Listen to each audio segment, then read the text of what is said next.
even I think it is very, because I try to go this path, but it is very, very difficult path, because people cannot understand. But most of the people are working after one guru nowadays, like that. Yeah. But if you try to be independent and take your own decision, and somehow you try to see the truth, and because of that you just follow your inner voice, yes.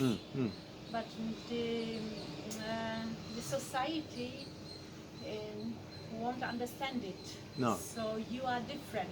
Exactly. You are different. Exactly. So you are the black sheep. Right. The white one, Why do you feel like society doesn't understand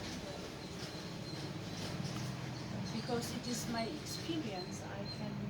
I need to give maybe so many examples so you would understand it. But it is my experience. I know what you mean, and it's a difficult thing to come to that level of, like I said in the post, of self-validation.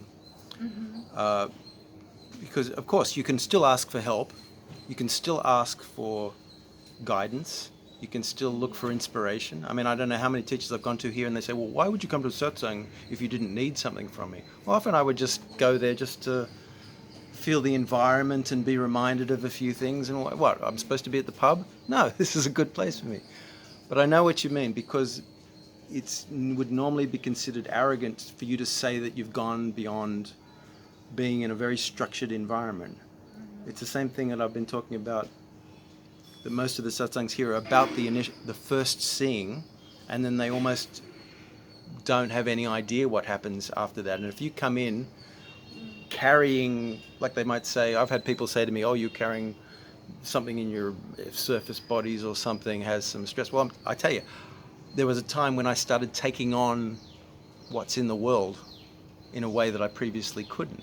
So they might not recognize what's going on in a person, and they will always try and tell you that you're at the beginning.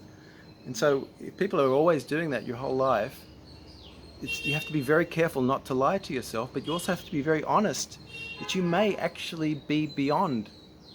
You can't tell people that. You may be beyond this teacher.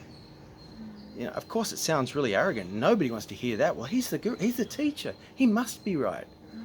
Well, he might be right, but he also may not be karmically where you're at. So to come to that confidence, if you really are that, I'm not saying that, and from what you're saying, there's certainly aspects. When you begin to trust your inner teacher, you don't go telling people that. You then, in a sense, you have to hide that knowing, because it will just get you in trouble if you go around saying that kind of thing, right? And nobody will want to know you, because they'll go, well, who's that arrogant bastard? But at the same time, it's not true for you to pretend that you're in first year university when you're doing a PhD.